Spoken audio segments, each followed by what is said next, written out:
Hi everybody, it's Peter Zellum's Griniflix Adventure 8 and welcome to another video.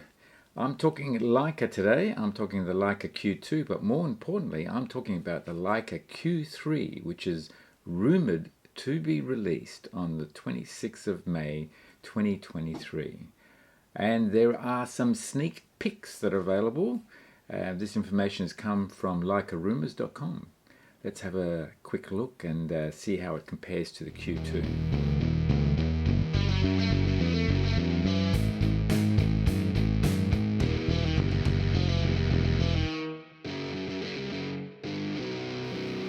Maybe a good way to start is, well, what do I like about the Q2? Yes, I am a Leica M user, as you probably already know. I've got the Leica SL2 as well, so I can interchange my Leica M lenses and manual lenses and put that on the SL2 as well.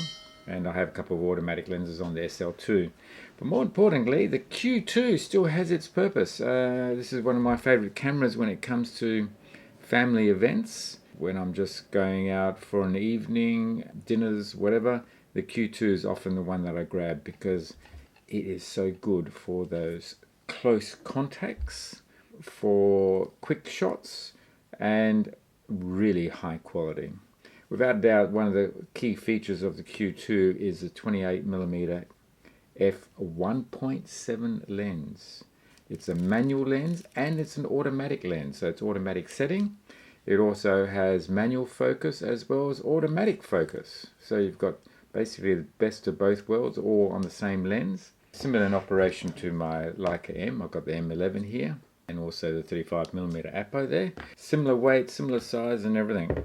The 28mm is 1.7, yeah, so basically you're getting what would be the equivalent in a Leica M lens of 1.4 Leica M lens, and you get the entire camera for the same cost as the lens. So it's a good deal as far as I'm concerned when it comes to Leica pricing. It even has a macro function as well. You know, without doubt, when it comes to photography, the lens is crucial, and then everything else is cream on the cake when it comes to the actual camera itself. It's a 28mm lens, not a zoom lens, 28mm. So that if you want to go into 35, 50 or 75, then there is a crop function. So the file size is reduced, but basically you can zoom in. So you can do that during the course of taking the photograph, or you can do it post-process. So what's different with the Q3? Yeah, so this information has come from leicarumors.com, and there are some pictures that I will show as well as we start to talk about the Q3. Yeah, so there's a whole bunch of improvements that the Q3 will have, or changes I would say, that the Q3 will have on the Q2.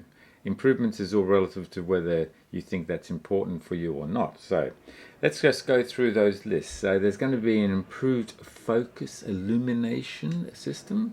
That little light there that shines a green light to help with the focus assist. I tend to turn that off. When I'm shooting at night time in a group, I don't necessarily want to illuminate them to me taking the shot. But anyway, that's going to be an improvement there.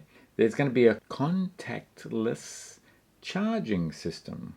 And you'll see in the bottom of the camera, the Q3, there are some charging points. And then you'll be able to get an additional handle, which then slots into some sort of a charging mechanism that is contactless. So that's going to be interesting. I did put a handle on this camera, my Q2. This is an aftermarket one, and it's got the arc Swiss plate there, similar to the one that you can actually get from Leica for the M11. You can see there the arc Swiss plate there, and it's also a handle on the M11, so I've got a similar one, an aftermarket one, that's available for the Q2 as well.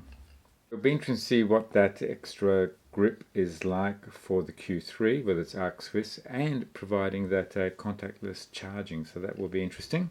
There'll be some sort of a new finish to it, but it looks like from the photographs it's going to be black. But no doubt Leica will bring out different versions of the Q3 as it has with the Q2. And it's great because, you know, you can personalize your Q2 of accessories, but then as the different versions of the Q2 come out, it's great to have something unique. 60 megapixel sensor and image processor as with the Leica M11, having a fixed 28mm lens means that with that extra megapixels you can crop in even further. Maybe there might be an extra setting, who knows.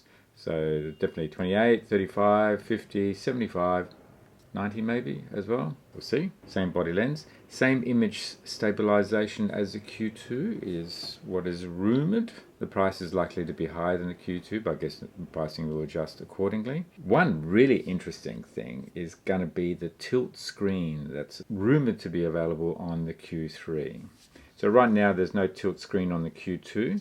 The tilt screen on the Q3, that will be interesting. Now, I am finding that I'm sometimes taking shots up there, and I'm guessing it's not too bad. You know, you can review and then take again if you haven't quite got it right. And also, you know, getting low angles and taking that shot as well with a tilt screen, I think will be very useful. Internal memory, yes, I guess that's going to be similar to the M11 and also the M11 monochrome. 64GB on the M11 and 256 on the M11 monochrome. So I'll be interested to see what capacity is going to be on the Q2. I suspect it's going to be the higher amount, possibly 256. It's going to be high megapixel EVF. I haven't really had any problems with the EVF on the Q2, but it's going to be high megapixel, so that should be good. The internal memory, the USB-C charging, I guess will be similar to that of the M11, where you've got USB-C charging through there, and the contactless charging, so that'd be useful. The new hand grip will have wireless charging. Yes, we've already covered that. This is going to be interesting. Yeah, so the shutter button apparently is going to get a release cable addition. So on the M11, and like most of the M cameras, you've got the shutter cable release. So if you are old school, you can attach the cable like this one. You can do old school. You can sort of operate the shutter. Will be fun. So the battery will be the same as in the shape and the size, but apparently its capacity will increase slightly as well. Well, that is about it. So yeah, there's some photographs that I'll share also in this video. So the question is, if you're a Q2 owner, would you be going to the Q3? What are the things that I really like about the rumored changes in Q3 is the flip out screen. I think that will be really useful. Having the higher megapixel and the internal memory means that there is some redundancy built in there, as well as the SD card that is likely to be the same. So they are two very good things. 8K video also, yes, I forgot to mention that, is rumored. It'd be interesting to see that. A really important thing. Apparently the autofocus system is changing to a phase detect autofocus, which might make the autofocus even better.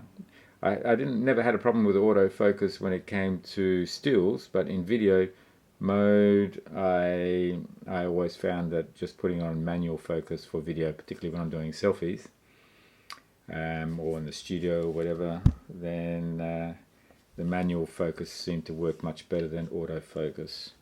So whether the autofocus works a lot better with the Q3, so it's going to be better for vlogging, videoing and vlogging, then yeah, that's going to be interesting. Yeah, so there's many things to look forward to.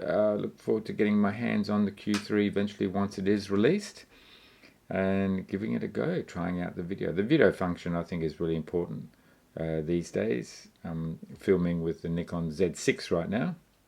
The Q3, yes, that's going to be an interesting camera. No doubt there'll be some, like a reporter version of the Q3 one day. So, will I upgrade? That's the old question again. Something new from Leica, and then the same old question. Do you hang on to what you have, or do you upgrade to the latest and the greatest? Well, only time will tell. I'm very happy with the Q2. I'm happy with my Q2 reporter. I like its looks. And there is an element of, looks, desire, feel. This is great. I can live without the flip out screen, even though it's nice to have. I can live without the 60 megapixel sensor. 45 seems to be more than adequate for the Q2, I think. The video function, yes, I use it sometimes, but not too often with the Q2. The contactless wireless charging, yeah, well, that'd be interesting as far as how that is used. It'd be great if it's got an arc Swiss tripod mount, like this aftermarket one. That would be handy. So what would you do? Are you a Q user? Are you a Q2 user? No doubt there will be a monochrome in the Q3 as well at some stage. What are your plans? I'm not in a hurry to sell this, so I guess I'll be hanging on to my Q2. Welcome your comments. If it's the first time to my channel, you haven't already subscribed, then do subscribe, press notifications. You'll be notified when the next video is out. And if you liked the video, then give it a thumbs up. That's how you support the channel as well. I hope you liked the video. Thanks again for watching. I look forward to seeing you on the next video. And yes, the 26th of May, when the Q3 apparently is going to be released.